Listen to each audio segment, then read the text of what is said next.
საღამოშვიდობისა მოგესალმებით, მე გახლავართ ირმა ინაშვილი, ჩვენ ობიექტივის პირდაპირ ეთერში ვართ და დღეს, რა თქმა უნდა, დავით არხანმოურავთან ერთად, საქართველოს პატრიოტთა ალიანსის თავმჯდომარესთან ერთად გავაანალიზებთ ჩვენ საერთაშორისო მოვლენებს ქვეყნის შიდა პროცესებსაც შევეხებით. საღამოშვიდობისა. მოგესალმებით. გუშინ გავიდა ობიექტივის ეთერში ძალიან საინტერესო გამოსვლა. ჯეფრი საქსის გამოსვლას გულისხმობ, რომელიც გახლავთ ცნობილი, ძალიან მაღალი დონის საერთაშორისო ექსპერტი, პროფესორი, კოლუმბიის უნივერსიტეტის წარმომადგენელი პროფესორი და ეს ვრცელი გამოსვლა საინტერესო თავარი ჩემი აზრით რა არის, რომ ჯეფრი საქსი სამჯერ იყო გაეროს სპეციალური წარმომადგენელი. გაერთიანებული ერების ორგანიზაციის სპეციალური წარმომადგენელი იყო სამჯერ. სხვადასხვა ხელმძღვანელობის პერიოდში. კი, სხვადასხვა ხელმძღვანელობის პერიოდში, სხვადასხვა ქვეყნებში, სხვადასხვა საკითხებზე. ეს არის ცნობილი პოლიტოლოგი, ეკონომისტი, მათ შორის ძალიან ცნობილი და საერთოდ ძალიან ესეთი წონადი ფიგურა. და 99 წელს ის იყო პოლონეთის მთავრობის მრჩეველი, 90-91 წლებში გორბაჩოვის მრჩეველი იყო, შემდეგ ელცინის მრჩეველი. არა, აქ უნდა გვესმოდეს. მრჩეველი იყო ამერიკის შეერთებული შტატებისგან, შტატების მხრიდან, ამერიკის შეერთებული შტატების მხრიდან. მაშინ, როდესაც რეიგანის პერიოდში გორბაჩოვთან მიმდინარეობდა აქტიური მოლაპარაკებები, სწორედ ამერიკის შეერთებულმა შტატებმა მიავლინა ჯეფრი საქსი მრჩევლად, ის ამერიკულ ინტერესებს იცავდა გორბაჩოვთანაც, მერე იელცინთანაც მუშაობდა, იქაც ამერიკის ინტერესებს იცავდა, ბუნებრივია. შემდეგ არა მარტო პოლონეთის, კაცო, პოლონეთის, ბალტიისპირეთის ქვეყნებში, ესტონეთში ხო, ძალიან ბევრ ქვეყანაში იყო სპეციალური წარმომადგენელი და იცავდა როგორც ამერიკის პირველ რიგში ამერიკის შეერთებული შტატების ინტერესებს, იმიტომ რომ მოქალაქეა და მერე გაერთიანებული ერების ორგანიზაციის ინტერესებს. ასე რომ ეს არის ძალიან წონადი ფიგურა. და საინტერესოა ის ფაქტი, რომ როგორც თავადაც აცხადებს აი ამ გამოსვლის პირველ ნაწილში, ის არის ბოლო 30-36 წლის მანძილზე მსოფლიოში მიმდინარე ყველაზე მნიშვნელოვანი პროცესების მონაწილე თუ არა, ყოველ შემთხვევაში ერთ-ერთი ინფორმირებული ადამიანი. არა, თანამონაწილეც არის, ან თანამხილველი არის, სადღაც შეიძლება დისტანცია შეუქმნეს ვერ იმონაც, სადღაც აქტიურად მონაწილეობდა, სადღაც დისტანცირებული იქნა, მაგრამ ყველაფერი იცოდა და ექსპერტის კუთხით, როგორც ექსპერტი, მაინც მონაწილეობდა, გადაწყვეტილებებს ვერ იღებდა უბრალოდ. და ეს არის გამოსვლა ევროპარლამენტში, სადაც მიმდინარეობდა ღონისძიება სახელწოდებით შვიდობის გეოპოლიტიკა. აი ამ კონფერენციაში მონაწილეობას იღებდნენ არაერთი საერთაშორისო ექსპერტი იღებდა მონაწილეობას, მედიის წარმომადგენლები, ევროპარლამენტის წარმომადგენლები და ვრცელი ინტერვიუა 50 წუთიანი, რამდენიმე ფრაგმენტი გავაანალიზოთ ჩვენს გადაცემაში. კი ბატონო, ინტერვიუ გუშინ იყო 50 წუთიანი, დღეს ფრაგმენტები ვნახოთ და გავაანალიზოთ. აი პირველი ვრცელი ფრაგმენტით დავიწყოთ, მოდით. 2019 წელს რენდმა გამოაქვეყნა დოკუმენტი, როგორ დაასუსტოთ რუსეთი. ასე წერია, როგორ გავაღიზიანოთ რუსეთი. ეს არის სტრატეგია, რომელსაც ბაიდენი მიჰყვება. როგორ შევაწუხოთ რუსეთი, როგორ დავასუსტოთ, როგორ შევუქმნათ ეკონომიკური კრიზისი და არეულობა. ამას ეძახიან მოკავშირესთან მოპყრობას. ამ თემაზე სალიმანთან გრძელი და უშედეგო საუბარი მქონდა. გარეთ ციოდა, მთაში ვიყავი, სასრიალოდ ვაპირებდი წასვლას. ვეხვეწებოდი, ჯეიკ, არ დაიწყოთ ომი. პასუხობდა, ჯეფ, ომი არ იქნება, მაგრამ ყველამ ვიცით რა მოხდა მომდენო თვეში. მათ უარი თქვეს მოლაპარაკებაზე.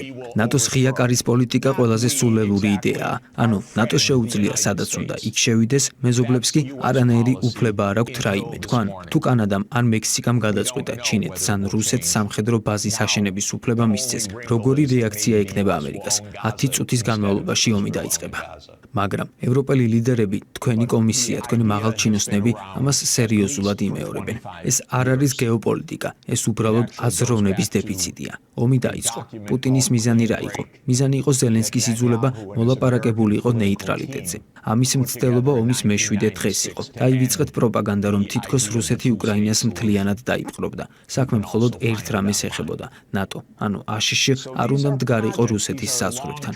თუ რუსეთი ან ჩინეთის სამხედრო ბაზას მექსიკაში ან კანადის საზღვარზე აშენებდა, აშშ არა მხოლოდ განერვიულდებოდა, არამედ 10 წუთში ომი დაიწყებოდა. მაგრამ აქ კიდევ უფრო კრიტიკული საკითხია. 2002 წელს ამერიკამ ცალმხრივად დატოვა ანტისარაკეტო შეთანხმება და მთლიანად გაანადგურა ბირთვული იარაღის კონტროლის სისტემა. ბირთვული შეთანხმებები ყოველთვის ეფუძნებოდა პრინციპს, რომ პირველი ბირთვული დარტყმა უნდა დაბლოკილიყო. ABM შეთანხმება ამის მთავარი ნაწილი იყო.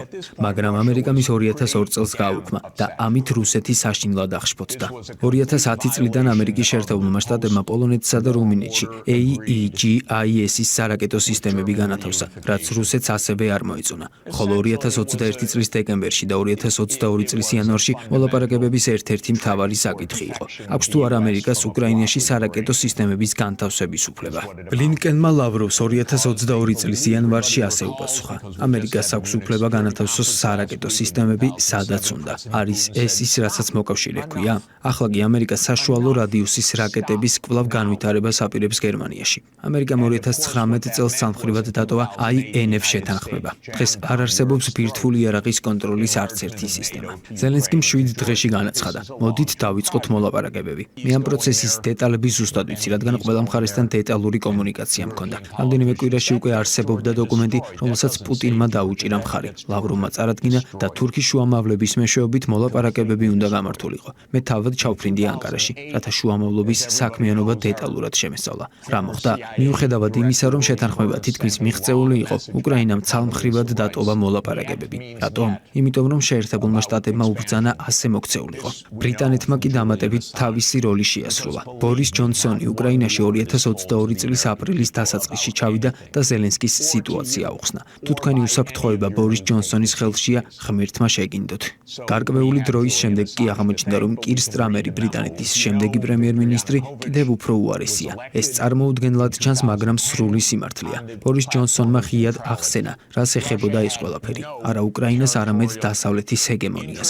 მე და მაიკლი 2022 წლის გაზაფხულზე ვატიკანში შევხვდით ჯგუფს და დავწერეთ დოკუმენტი, სადაც აღნიშნეთ: ამ ომიდან უკრაინისთვის არაფერი კარგი არ გამოვა. აწარმოეთ მოლაპარაკებები, სანამ გვიან არ არის, რადგან მეტით რომ მხოლოდ მეტ მსხვერპლს, ბირთვული ესკალაციის რისკსა და ომის შესაძლო წაგებას ნიშნავს. იმ დოკუმენტში არც ერთი სიტყვა არ იყო მცდარი და მას შემდეგ, რაც აშშ-მ უკრაინა მოლაპარაკებების მაგიდიდან ძალის წამოიყვანა, დაახლოებით მილიონი უკრაინელი დაიღუპა ან მძიმედ დაშავდა.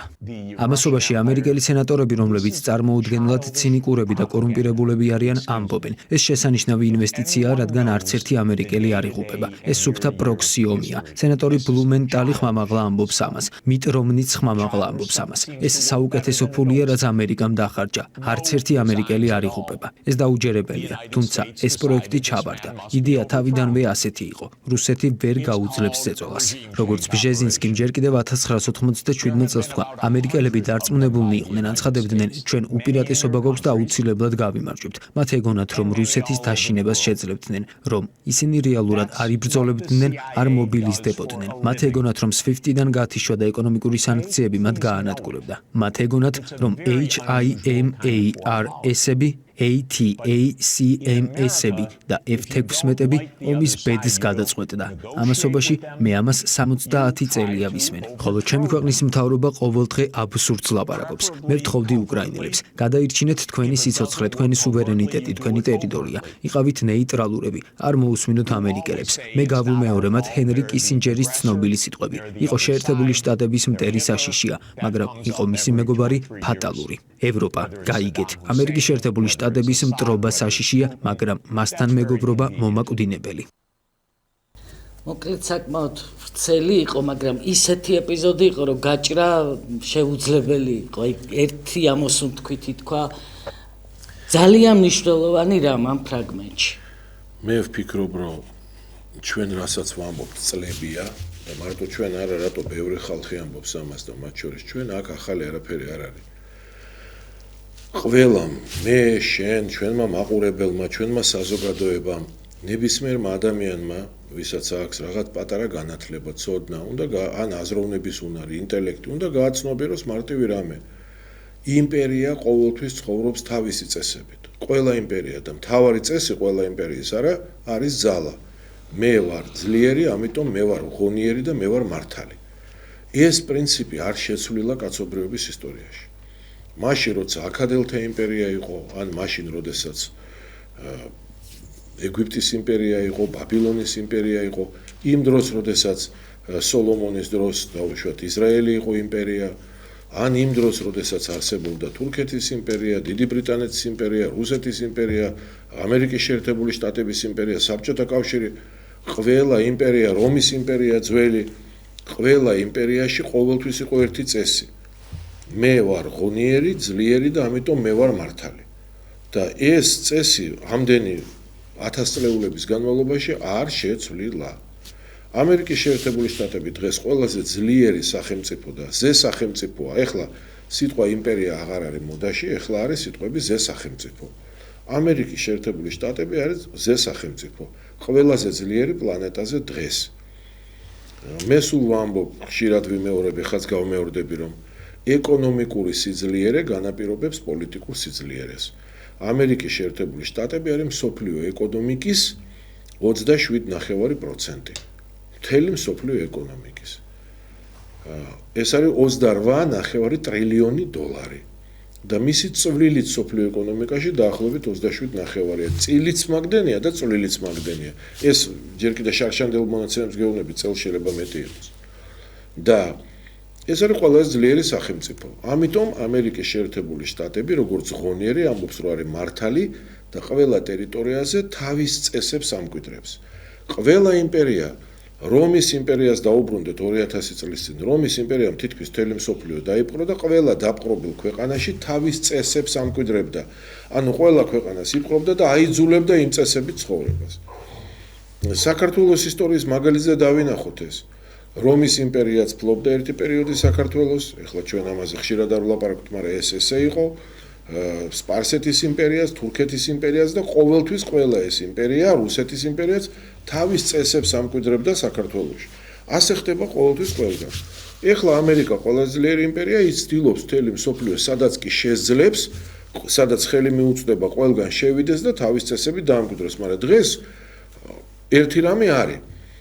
არსებობს ჯერ კიდევ ძველი ყაიდის იმპერიები, რომლებიც სამხედრო გზებით ამყარებენ თავის ძლიერებას, მაგალითად თუნდაც იგივე რუსეთი და არიან ახალი ყაიდის იმპერიები, რომლებიც როგორც ამერიკის შეერთებული შტატები, ან გერმანია, ან საფრანგეთი, მაგალითად, ან დიდი ბრიტანეთი, რომლებიც ფულით პირველ რიგში სამხედროსაც იყენებენ, როცა საჭირო, მაგრამ ჯერ ცდილობენ ფულით, დიდი ფულის ძალით დაამყარონ თავისი ავტორიტეტი და თავისი მართლ წესრიგი დაამკვიდრონ იქ. ამას ჩვენ ხედავთ ჩვენ თავზე. ფაქტობრივად ამერიკამ წაართვა რუსეთს საქართველო, ამაში იმონაწილეა თვითონ საქართველო და საქართველოს მოსახლეობამაც და ფულით, დიდი ფულის ხარჯვის შედეგად ამერიკა ფაქტიურად ჩვენ ვართ ამერიკის აბსოლუტური გავლენის ქვეშ. სხვა შორის ტრამპმა ისაუბრა გუშინ და პირველად აი ამ ბოლო პერიოდის მანძილზე საქართველოს მოიხსენია სწორედ ამ კონტექსტში, როგორც მიცემული რუსეთისთვის. და თქვა რომ აი მიცემული არის ტერიტორია თქვა ერთი რომ მან თქვა რომ ესე იგი წინა პრეზიდენტის ამ შემთხვევაში ბაიდენზე არა ლაპარაკი ბუშზე არის ლაპარაკი რომ ბუშის დროს ამერიკამ დაკარგა საქართველოს ნაწილი. აი რა თქვა დააკვირდით.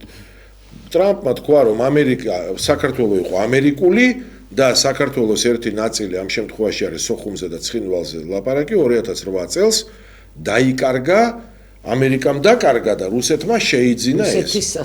რუსეთის სასარგებლოდ დაკარგა ამერიკამ. ტრამპი იმას კი არ ამბობს, რომ საქართველომ რაღაც დაკარგა. ამერიკამ დაკარგა ეს ნაწილები საქართველოსი.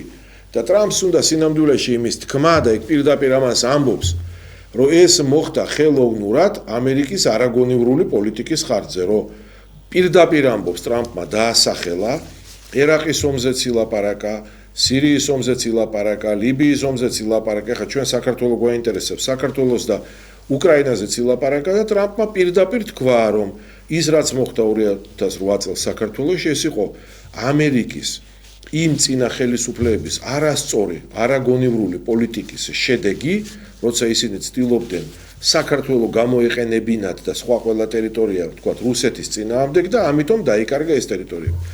რასაც ჩვენ ამას რომ ამბობდით, ამის გამო გვრაცხავდნენ რუსეთის აგენტებად. სინამდვილეში ტრამპსაც მუდმივად ეძახდნენ რუსეთის აგენტს. ამ დროს ტრამპი როგორ შეიძლება ხა რუსეთის აგენტი იყოს, ეს ხო ბოდვა. მთელი კამპანია იყო. ისევე როგორც არავინ არა, არ ჩვენ არა ვართ რუსეთის აგენტები, აქ მარტივი რამეა.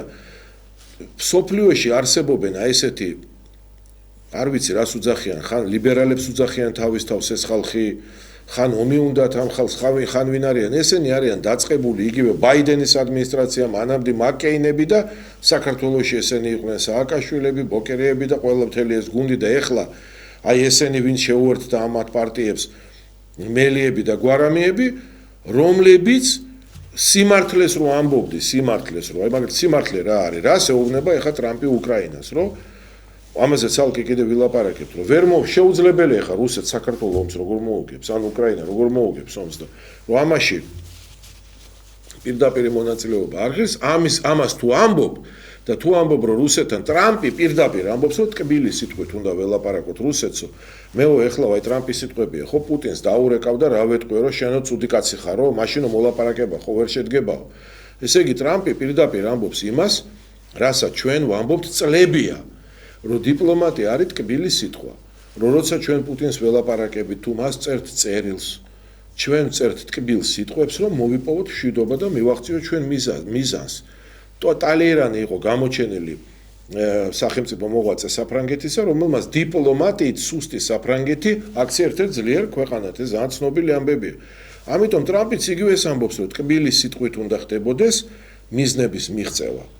სხვა შორის აი ამ გამოსვლაში ევროპარლამენტში გამოსვლისას ჯეფრი საქსმა დიპლომატიას დაუთმო განსაკუთრებული ყურადღება თანამედროვე ევროპის კონტექსტში და გააკრიტიკა ევროსტრუქტურების ლიდერების სწორედ იმის გამო რომ არიან ესეთ რაღაცნაირ რუსოფობიური რიტორიკის რეჟიმშიო, რაც არ არის გამოსავალი და არ მიგვიყვანს რაღაცა დადებით შედეგებამდე თუ ეს შედეგი გვინდაო. ჩემის აზრით ის რაც ხდება უკრაინაში ძალიან ადვილი ასახსნელია. თუ გინდათ პუნქტებად ავხსნე მე ამას შეგვიძლია ამოვჭრათ მე და კლიპათაც ვატ. აი პუნქტებად შემიძლია ჩამოვაყალიბო. არაფერი სირთულე აქ არ არის. ეს ჯერ კიდევ ბზეჟინსკის წიგნი რო წავიკითხოთ, აი ჯერ კიდევ ბზეჟინსკის წიგნში ეწერა სცენარი, რომელიც განხორციელდა უკრაინაში და სხვათა შორის საქართველოშიც და უკრაინაშიც. რა არის ეს სცენარი? პირველი, რომ უკრაინაში, რომელიც ნათესავიერია რუსეთის, რომლებსაც უკრაინის 90% ხას უსვავ ამას, ჯერ კიდე 10 წლის წინ მარტო რუსულად ლაპარაკობდა და ბევრმა უკრაინულიან არც იცოდა და დღესაც არ იცის, რომლებიც ძალიან კეთილგანწყობილები იყვნენ რუსებისკენ, იმიტომ რომ არიან მათი ბიძაშვილები, უახლოესი და უახლოესი ნათესავები, ჯერ როგორც გენეტიკურად, ისე ყველა ოჯახში რუსი დედა, მამა, ბებია, ბაბუა ძალიან ახლოები არიან. და თავარი მიზანი იყო რომ ამათ შორის ისეთი დაპირისპირება მოხდეს რომ უკრაინელებს შეძულდეს რუსები. თვითონ ბზეჟინსკიც წერდა და შემდეგ სხვა პოლიტოლოგებიც რომ ამას მოყვება საომარი მოქმედებები რომ უკრაინა დაკარგავს გარკვეულ ტერიტორიებს უდაოდ რუსეთის სასარგებლოდ, მაგრამ გაჩნდება უკრაინაში ბევრი ხალხი რომელსაც შეზიზღდება რუსები სამუდამოდ და იქ გეგმა იყო ესეთი, აი რისი დანახვა შეიძლებოდა იმ გეგმაში რომ დასავლეთ უკრაინა ლვოვის ცენტრით აი იქ მოხდება დასავლეთში, ლვოვში შეკრება იმ უკრაინელებისა, რომლებიც ზიზღით აღივსებიან რუსეთის წინააღმდეგ, დანარჩენი კიევის ჩათვლით რუსებთან წავა და აი ეს ლვოვის უკრაინა დარჩება დასავლეთს, ისევე როგორც პოლონეთი, ჩეხეთი ან უნგრეთი და იქ განთავსდება შემდეგ ანუ უკრაინის გაყოფის გეგმა იყო ეს. კი, შიგნით განთავსდება შემდეგ შეერაღებული ძალები ნატოს. ახლა რა გვაქვს? ზუსტად ეს სცენარია. ამით მე ვამბობ რომ რა სანამ და იანუკოვიჩი რო გადმოაგდეს უკრაინაში, ეს სცენარი უკვე მაშინ იყო მოფიქრებული და გეგმა მაშინაც იყო ესეთი რომ როგორმე ლვოვი დავიტოვო ჩვენ ხელში. ეხლა ტრამპი არის ძალიან ქმედითი კაცი, რომელმაც დაინახა მარტივი რამ, რომ თუ ეხლა მშვიდობას დაამყარებს, ლვოვი კი არა, კიევიც კი შეიძლება დაიტოვოს, რაც ეხლა ყველაზე ტკბილ სიზმარშიც არ დაესიზრებოდა ამერიკელებს, რომ კიევში იყვნენ უკრაინელები, რომლებსაც ეზიზღებათ რუსები და ეს კიევიც იყოს ამერიკის სრული გავლენის ქვეშ და ამის გაკეთება უნდა ტრამპს. ვიღაცას როგონია რომ რაღაცას იქ გამოვიდა ამერიკელი სენატორი, იმ სენატორს საერთოდ არ ესმის რა ხდება აქ და რა პოლიტიკაზეა ლაპარაკი მსოფ. ტრამპს ეს კარგად ესმის, ეგ ამბობს მარტივ რამეს. თუ ეხლა რაც არის იმას ყველაფერს რუსეთს დაუთმობთ და თუ ეხლა უკრაინა ყველაფერზე ხელს მოაწერს დათანხმდება მათ შორის ნეიტრალიტეტს, საერთოდ ყველაფერზე, ანუ არ დაუტოვებს რუსეთს, იმიტომ რუსეთი ოფიციალურად ხო აცხადებს, რომ უნდა მშვიდობა. ტრამპის პოლიტიკა ეგეთია, რომ ისეთი ნაბიჯები გადაიდგეს, რომ რუსეთს შანსი აღარ დარჩეს, რომ მშვიდობაზე ვერ დათანხმდეს. მაშინ რაც წაიღებს რუსეთი კიდე რაღაცას წაიღებს, მაგრამ კიევიც კი დარჩება ჩვენი, აი ამას ამბობს ტრამპი, იქ იქნება ჩვენი სასიკეთო ხელისუფლება, იქ იქნება ხალხი, რომელსაც რუსები ეზიზღება და მეტიც ჩვენ დავდებ ხელშეკრულებებს სხვადასხვა იქ საბადოებზე, რომელიც არ გეგონოთ, რომ ამერიკას ძალიან ჭირდება, აქ სულ სხვა რამეა. უნდა გაიმყაროს ამერიკელი კომპანიებისთვის, კიდე რომ რამე რო იყოს მერე ეტყვის რუსეთს, მე ჩემ კომპანიებს, ჩემ ეკონომიკურ ინტერესებს ვიცავ აქ. ანუ ის მათ სურთ, რომ აი ის რაც არის ახლა კიევი მაინც დაიტოვონ, არა ლვოვი როგორც ბზეჟინსკი ფიქრობდა ამას, არამედ კიევიც კი, ეს უნდა ტრამპს. და ამით უნდა გამოიჩინოს თავი, რომ იმ გეგმაში, რომელიც ცნობილია ყველა ამერიკის პრეზიდენტისთვის, იმიტომ საიდუმლო გეგმა, მაგრამ გეუბნებით, რომ ბევრ წიგნებში ეწერა, უფრო მეტი გააკეთოს, ვიდრე იმ გეგმით იყო გათვალისწინებული, კიევიც დაიტოვოს. ეს არის და ეხლა აღმოჩნდა ამ ვითარებაში, რომ ზელენსკი, რომელიც არავინ არაა სინამდვილეში და არც არასოდეს არავინ არ იყო გარდა მსახიობისა, აღმოჩნდა, რომ ამან ჩათვალა, რომ ეს არის რაღაცა მსოფლიო მასშტაბის პოლიტიკოსი და დაიწყო რაღაც თავისი თამაშის წაყვანა. ეს დიდ ფულთანაა დაკავშირებული, ბევრი ფული მოიპარა და ყოველთვის ძალაუფლება და ფული ადამიანს ცulis. შეიცვალა ეხლა რაღაც წინააღმდეგობებს უწევს და ამიტომ ბევრი შეურაცხყოფა მიაყენეს, რაც მე მაგალითად არ მესიამოვნა ძალიან და მე ახლა არ მომწონს ზელენსკი არანაირად, მაგრამ მეც კი ესე ვთქვათ გამიჩნდა მისდამი თანაგრძნობა ისე შეურაცხყოფელად დაელაპარაკნენ იქ თეთრსახში. უთხრეს პირდაპირ, რომ საერთოდ არავინ არ ხარ შენ და არაფერს არ წარმოადგენ და უნდა დათანხმდე ყველაფერზე და ეხლა განცხადებები გუშინ რაც ვისმენ და გუშინ წინ ზელენსკის აბა საწავა დათანხმდება. მაგრამ ეს არ ნიშნავს, რომ რუსები დათანხმდებიან, რუსები ილაპარაკებენ, რომ მშვიდობა უნდათ, მაგრამ გაწელავენ პროცესს მაქსიმალურად, რომ რაც შეიძლება მეტი ტერიტორია. ხო, არ უნდა ვივარაუდოთ, რომ ამერიკაც წავა ზუსტად აი იმ გზით, გაწელვის გზით, მიუხედავად იმისა, რომ ტრამპი ჩქარობს.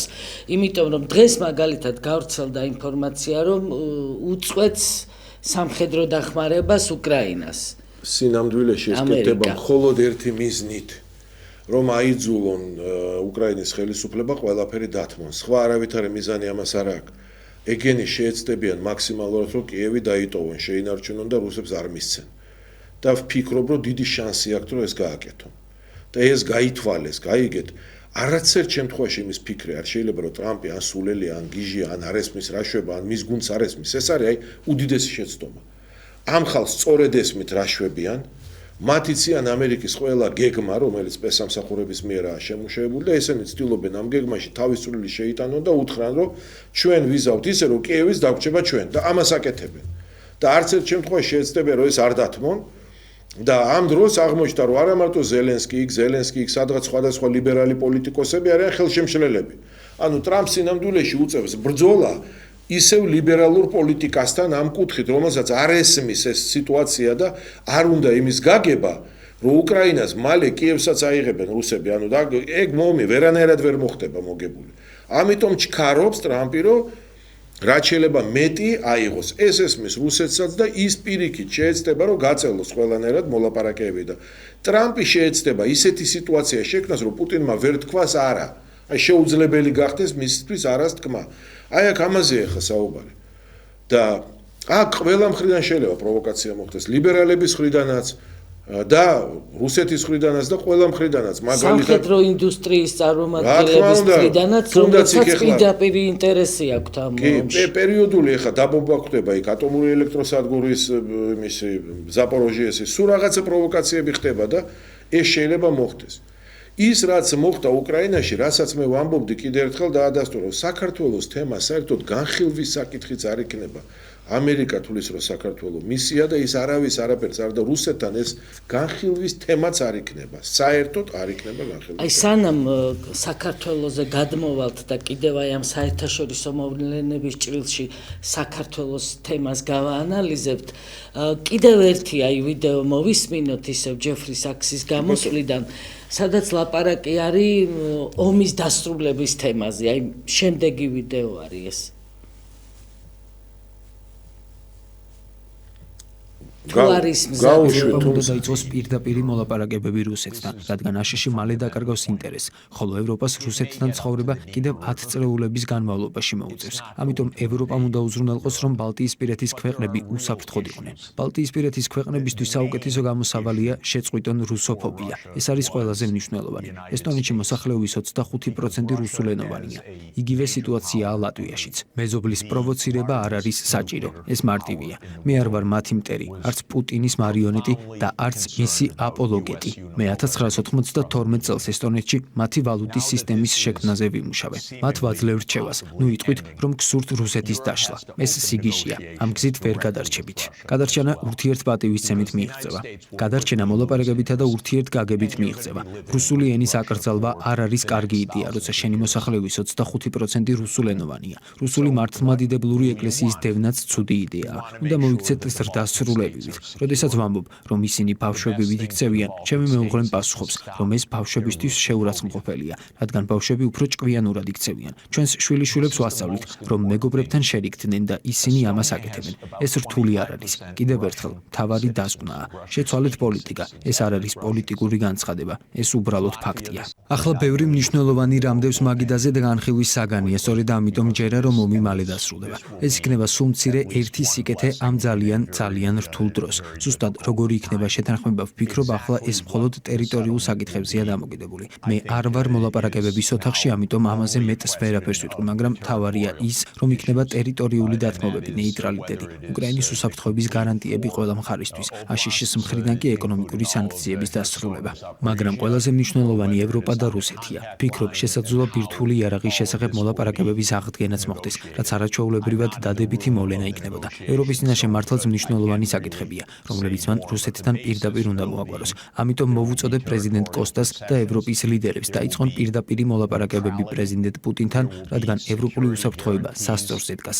მე კარგად ვიცნობ ბევრ რუს ლიდერს. ისინი კარგი დიპლომატები არიან და თქვენ მათთან უნდა იმსჯელოთ და კარგად მოილაპარაკოთ. მე მათ რამდენიმე კითხვას დავუსვამდი. რა უსაფრთხოების გარანტიებმა შეიძლება იმუშაოს, რათა ეს ომი სამუდამოდ დასრულდეს? რა უსაფრთხოების გარანტიები უნდა ჰქონდეს ბალტიისპირეთის ქვეყნებს? მოლაპარაკების პროცესი გულისხმობს არა მხოლოდ თქვენი პოზიციის დაცვას, არამედ მეორე მხარის შეშფოთებების მოსმენასაც. ჩვენ გვაქვს რეალური პრობლემა, რეალური შეშფოთება. რა არის თქვენი გარანტიები? ამ კითხვაზე პასუხი მეც მაინტერესებს.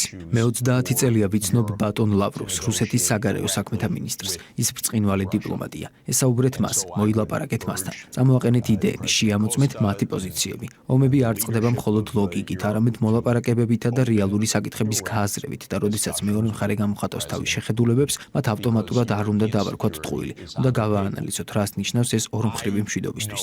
ყველაზე მნიშვნელოვანი ისაა, რომ შეწყდეს დაპირისპირება, შეწყდეს საომარი რიტორიკა და დაიწყოს მოლაპარაკებები რუსულ მხარესთან. ნუ ეცდებით, რომ მოლაპარაკების მაგიდასთან, აშშ-სთან ერთად მოხვდეთ. ეს არ არის საჭირო. თქვენ ევროპა ხართ. თქვენ უნდა იყოთ მოლაპარაკებების ოთახში რუსეთთან, ევროპასთან ერთად. თუ აშშ-ს სურს მონაწილეობა მიიღოს, კარგია, მაგრამ მათთვის მუდამ მოთხოვნის წაყენება არ არის საჭირო. ევროპას არ სჭირდება უკრაინა მოლაპარაკებების დროს, მაშინ, როდესაც რუსეთთან თავისი უშუალო საკითხები აქვს მოსაგვარებელი. არ უნდა გადააბრალოთ თქვენი საგარეო პოლიტიკა არავის, არც აშშ-ს, არც უკრაინას, არც ისრაელს. შეინარჩუნეთ ევროპული საგარეო პოლიტიკა. სწორედ ეს არის მთავარი იდეა. აი, აქ რამდენიმე საინტერესო აქცენტი იყო ამ მონაკვეთში. პირველი ბალტიისპირეთის ქვეყნების მაგალითი, ხო, სადაც ძალიან ძლავრი იყო ისეთი რიტორიკა. აქ ანტირუსული განწყობები რო იტყვია. ლაპარაკი იმაზე, არაზე ჩვენ თვითონ საუბრობთ რაღაც წრეულები, რომ დიპლომატიური მოქმედებები არის საჭირო. არ ვარგა, როდესაც ქვეყანაში იქნება ისტერია.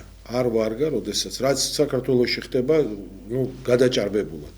ფაქტიურად ამ შემთხვევაში ბატონი ჯეფრი საქსი ტრამპის გუნდის პოზიციებს ახმოვანებს. ეს პოზიციები არაა მარტო ტრამპის გუნდის, ან ილონ მასკის, ან სხვის, ეს საერთოდ ამერიკული კონსერვატორული ძალები, კონსერვატორების პოზიცია.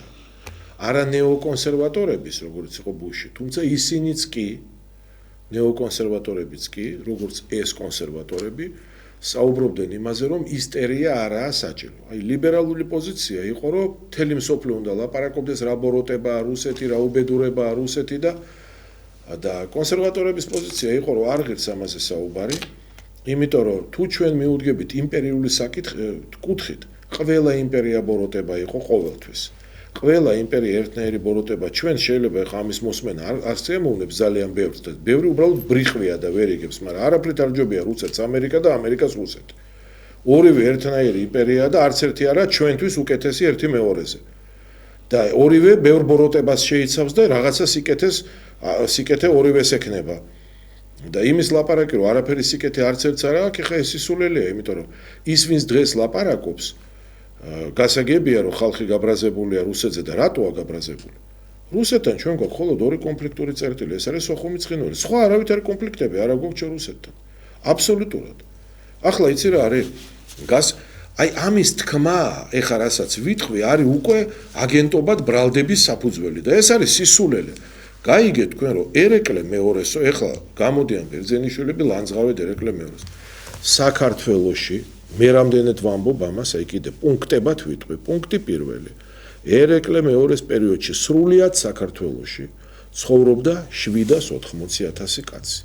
რომ კარგად გააცნობიეროთ, მარტო გურული სულ იყო 25,000 კაცი საქართველოში. სულ ცხოვრობდა 780,000 კაცი. აქედან მხოლოდ 420,000 იყო ეთნიკურად ქართველი, იყო 53% მოსახლეობის. 47% მოსახლეობის იყო არა ქართველი და არა სომეხი, როგორც ხალხს ეს გონია, სომეხი იყო სულ 6%-მდე. ეს იყო ძირითადად თურქები და სპარსელები.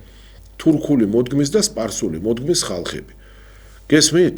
და აბსოლუტურად შეუძლებელი იყო საქართველოს გადარჩენა. საქართველოს ყველა ქალაქი, მათ შორის თბილისი, მთლიანად განადგურებული იქნა სპარსელების მიერ და სულ ყველაფერი დაანგრეული იყო და ყოველი თავდასხმა სპარსეთის და თურქეთის თავდებოდა ქართველი ქალაქების, ესე იგი, საფუძვლიანი დაანგრევით, საფუძვლამდე ანგრევდნენ ყველაფერს, ხო?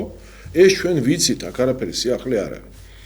რუსეთის იმპერია შემოვიდა საქართველოში, დაიპყრო საქართველო უდავოდ. რა მოყვა ამ დაპყრობას? ჯერ ერთი ყველა ქართული მიწა რუსეთის იმპერიამ წაართვა თურქეთს და სპარსეთს და დაუბრუნა საქართველოს, ეს ერთი. მეორე, როცა დაიშალა რუსეთის იმპერია, საბჭოთა კავშირი დაიშალა, ქართველები ეთნიკურად ვიმეორებ ერეკლეს დროს იყო 420,000, 4,200,000 ეთნიკური ქართველი ცხოვრობდა და არაქართველები იყო სულ 1,300,000 საქართველოში. 4,200,000 ქართველი იყო და 1,300,000 არაქართველი. ხედავთ რა მხელა სხვაობაა. საქართველო იყო ინდუსტრიული ქვეყანა და ეს ინდუსტრიული ქალაქები რუსთავი იქნება, ეს თუ ქუთაისი ინდუსტრიის ქალაქია და ინდუსტრიალიზაცია თბილისის და სხვა ყველა ქალაქის, მათ შორის ბათუმის სხვათა შორის მოხდა სწორედ საბჭოთა და მანამდე რუსეთის იმპერიის და საბჭოთა. ეხლა არ მოწონთ ეს ხალხი რუსთაველის პროსპექტი სხვათა შორის, რომელიც ჩვენ გვიყვარს, ააშენეს რუსებმა. ისე თუ ვინმე მეს არ იცის. ამით მე არც ვაქებ რუსეთს, არც მივტირი რამეს, ეს არის ფაქტები, რომელსაც მე ვასახელებ. და ეხლა ამავდროულად საქართველო დაპყრობილი იქნა ნამდვილად. ეს არის ყველა იმპერიის, მაგრამ ეს იყო პირველი დამპყრობელი იმპერია, რომელიც არ ანგრევდა. მაგალითად სპარსეთი იმპერია, რომელმაც დაგვიპყრო, ანგრევდა, თურქეთი იმპერია, რომელმაც დაიპყრო საქართველო, ანგრევდა. ერთადერთი იმპერია, რომელმაც საქართველო დაიპყრო და არ ანგრევდა, იყო რუსეთი. თუმცა როგორც იმპერიას მას თავის მინუსები ჰქონდა. ცდელობა ჰქონდა, რომ ქართული ენა აკრძალულიყო, კი ეკლესიებში ფრესკები გადაიღება, რაღაც საგანძური ეკლესიური ხატების იქნა გატანილი. გასაგებია ეს ყველაფერი ყველა იმპერიას რაღაც მოაქვს თავისი, მაგრამ ვიმეორებ 420,000 გახდა 4,200,000 ქართველი და ინდუსტრიალიზაცია მოხდა. ეხლა ევროპა დღეს სხვა იმპერიებია უფრო ძლიერი, შეიძლება შემოვიდეს ამერიკის იმპერია და უფრო მეტი ფული მოიტანოს, მეტი სიმდიდრე მოიტანოს, მეტი სიკეთე მოუტანოს ქვეყანას. სავსებით შესაძლებელია ეს მოხდეს და ჩვენ ვიცით მაგალითად რომ იგივე ევროპა და ამერიკა თურქეთში შევიდა, რომელიც საქართველოზე ჩამორჩენილი ქვეყანა იყო, როცა საქართველო იყო საბჭოთა კავშირის შემადგენლობაში და დღეს საკუთარ წყალქვეშა ნავებს აკეთებს. ესე იგი ნატომ, ამერიკამ მიცეს ტექნოლოგიები და ფინანსები. მაგდას რომ საქართველოში შემოიტანოს, მაგრამ არ არის აუცილებელი იმისთვის რომ ეს საქართველოში შემოვიდეს, ჩვენ დღე-დღამე ვაგინებდეთ რუსებს და გადავიმტეროთ მთლიანად და ესე იგი ომში ჩავებათ. არ არის ამისთვის საჭირო ეს. კი არც რუსების აგენტობა ფაქტები ვთქვათ, კი ბატონო, რა სიკეთეები ქონდა, რა მინუსები ქონდა, ეხა სხვა რაღაცა შეიძლება გვინდა იქიდან მეტი მივიღოთ. კარგი, ლანძღვა ომი საჭირო არა, ეს ერთ უჯრედიან სააკაშვილისტებს ასე გონიათ, რომ თავარი არის, რომ დედა აგინო რუსეთს ყველას და ტრამპის ადმინისტრაცია ზუსტად ამას აკეთებს. ის ამბობს, რომ ეს არასწორი სტილია. ეს სტილი უნდა შეიცვალოს. რიტორიკა, ლაპარაკი ჩვენი ყველა სიტყვა გააზრებული უნდა იყოს, რომ დაპირისპირებას და ომს თავი ავაციულოთ და გავაგრძელოთ განვითარება. ქართულ ხალხს თუ უნდა რომ ეხა დასავლეთისკენ წავი, იქაც იმ იმპერიებში თუ მიდიხარ, მარტო იმით უნდა მიხვიდე, რომ ტექნოლოგია, სიმდიდრე ცოდნა წამოიღო, თორე აბა ისე რა გინდა. მაშინ, როდესაც საქართველოს კონსტიტუციაში აი განხილვები რომ მიდიოდა და იწერებოდა პრეამბულაში, რომ აი ჩვენ ვიღებთ ჩრდილოატლანტიკური ალიანსისკენ, ევროსტრუქტურებისკენ და ასე შემდეგ და ძალიან დიდი კამათი იყო ამასთან დაკავშირებით, ეს უნდა ასახულიყო თუ არ უნდა ასახულიყო კონსტიტუციაში. არ ვიცი, ტელემაყურებელს იმედი ახსოვს, რომ მე ვიყავი ერთ-ერთი წევრი ამ კომისიის, რომელიც კონსტიტუციაში ამის ასახვას ეწინააღმდეგებოდა, იმიტომ რომ ჩვენ უზარმაზარი ეროვნული მიზნები და ამოცანები გვაქვს, ჩვენი ტერიტორიული მთლიანობა, სხვა საკითხები და დღეს აი ეს ინტერვიუ წეღარ მოვისმინეთ, რატო არის საინტერესო, რომ საქსი პირდაპირ ლაპარაკობს იმაზე, რომ ნატო შეიძლება ჩვენს თვალწინ ტრანსფორმირდეს, შეიცვალოს, ან რაღაცა სხვა ორგანიზაცია შეიქმნას, სხვა სამხედრო, არა ეს ტიპი ალიანსის, არამედ რაღაც სხვა მოდელი გაჩნდეს. და ყოველთვის არის ძალიან დიდი სიფრთხილე საჭირო, ხო, როდესაც ისახება. აქ ერთი მარტივი ფაქტია. ესეთ საკითხები კონსტიტუციაში. უკვე ნათელია, რომ დიდი ბრძოლა იმპერიათა იყო უკვე ფაქტობრივად. თვითონ უკრაინელები არესტოვიჩი ამბობს, მე ხო არ ვამბობ, რომ უკრაინაში ამერიკა და რუსეთი ეომება ერთმანეთსო. ამ ომის შედეგად ამერიკის ინტერესი ხარ როგორმე კიევი დაიტოვოს თავის გავლენის ქვეშ და ამიტომ ახალი პოლიტიკა იქნება ნეიტრალიტეტზე ლაპარაკი. თავიდანვე იცოდა ნატომ და ამასაც არესტოვიჩი ამბობს და ჩვენც ვიცოდით და ყველამ და თვითონ გერმანელი დიპლომატები მე და შენ პირდაპირ ღიად გვეუბნებოდნენ ასე პირისპირო, არასოდეს არ მოხდება არც საქართველოს მიღება ნატოში, არც მოლდავეთის მიღება ნატოში, არც უკრაინის მიღება ნატოში, ეს ნათელი იყო. წეგან ხომ მოვისმინეთ სალივანთან ეპიზოდი რომ გაიხსენა, რომ ვეუბნებოდი, რომ თქვი საჯაროდ, რომ უკრაინა ნატო არასდროს არ მეიღებს. არა, ამას არ იტყოდნენ, იმიტომ რომ ეს არის თამაში გარკვეული, რა მიზანიც ქონდა ამერიკას იმისნის მიღწევა უნდა და ეხა მზად არის თქვას, რომ ახალი პოლიტიკა იქნება ნეიტრალიტეტი. და ეხლა ის ხალხი, ვინ ჩვენ ამ ნეიტრალიტეტის გამო და ის ჟურნალისტები, მათ შორის მე მახსოვს, რომ აი ყველაზე საშიში რაღაც საქართველოსთვის ნეიტრალიტეტი, აი ეგეთ იდიოტობებს ლაპარაკობდნენ პირდაპირ ეთერში პოლიტიკოსები და ჟურნალისტები, რაც სული გაუნათლებლობის და უცოდინრობის მაჩვენებელია და ამას მარტო იმიტომ ლაპარაკობენ, რომ იქიდან ვიღაცა ეუბნებოდა ესე თქვიო. ეხლა იქიდან, ანუ ამერიკიდან ახალი პოსტულატი მოდის, რომ ნეიტრალიტეტი. მალე ყველა ალაპარაკდება ნეიტრალიტეტზე ურცხვად. რომ ეს არის ევროპული მოდელი. ეხლა გაირჩევა, რომ ეს არის საუკეთესო მოდელი ნეიტრალიტეტიდან. ეს თავიდანვე გასაგები იყო, რომ ეს ესეა. არაფერი ახალი აქ არ ხდება, ჭადრაკის დაფა არის ცნობილი წიგნი ბზეჟინსკის, ყველაფერი იქ ეს წერია და სხვა პოლიტიკოლოგები აიღე, რომლებიც ზოგიერთი პოლიტოლოგი მოწყვეტილია პირდაპირ უშუალოდ, აქ ფუკიამა მაგალითად საერთოდ უშუალოდ მოწყვეტილია ამ რუსეთ უკრაინა ამერიკას, მაგრამ დაახლოებით იგივე აზრები შეიძლება მანდაც წაიკითხო. ძალიან ბევრი ეს გასაგებია, რომ ვისაც შეხება აქვს პოლიტოლოგიასთან, მართვის თეორიასთან, მას ესმის, რომ სხვა გზა არ არის. და თავიდანვე არც იყო, ეს იყო ყველაფერი მუქარები, ნატო, ეს ყველაფერი მოგონილი, ეხლა გადანაწილება ხდებოდა, ეხლა ცდელობა არის, რომ ეს გადანაწილება შეჩერდეს, იმიტომ რომ პროცესი გადანაწილების წავიდა, თავიდან მიდიოდა ამერიკის სასარგებლოდ, ამერიკამ მთელი აღმოსავლეთ ევროპა მოიპოვა, რომელიც არასოდეს ტკბილსიზმრად არ დაესწრებოდა ამერიკას, გერმანია იყო ორად გაყოფილი გარბაჩოვის დროს. და წარმოიდგინეთ თქვენ, რომ ამერიკა მიაღწია იმას, რომ გერმანიას გაერთიანა ჩეხეთი, უნგრეთი, პოლონეთი, სლოვენია, სლოვაკეთი, რა ვიცი, რა დარჩა იქ, იუგოსლავიის ყველა ქვეყანა, ხორვატია იქნება ის თუ სერბეთი იქნება თუ ყველანი ეს ყველაფერი, ალბანეთი, რა ვიცი, ყველაფერი იქით შეიყვანა, ბოსნია-გერცეგოვინა და ასე შემდეგ, ახლა იქამდე მივიდა საქმე უკვე, რომ უკრაინის რაღაცა ნაწილი ეს იქნება ლვოვი თუ ეს კიევი იქნება რაც მათ უნდა თავის ხელში უნდა გადავიდეს საქართველოს ამერიკის გავლენის ქვეშა სომხეთი გადადის ამერიკის გავლენის ქვეშ ანუ ტრამპის ადმინისტრაცია რომელიც თვითონ არ მუშაობს რა თქმა უნდა ამერიკის ყველა სპეცსამსახურთან ერთად ხდება მოდელია რა მოდელი შემუშავება და ანალიზი ჩვენ უნდა გავაცნობიეროთ რომ ანალიზი დაიდო რომ ეხლა უნდა საჭიროა მშვიდობა, იმიტომ რომ ეხლა პროცესი სხვანაირად წავა, რაც ავიღეთ და თუ გავაგრძელებთ, პირიქით დავიწყებთ დაკარგვას.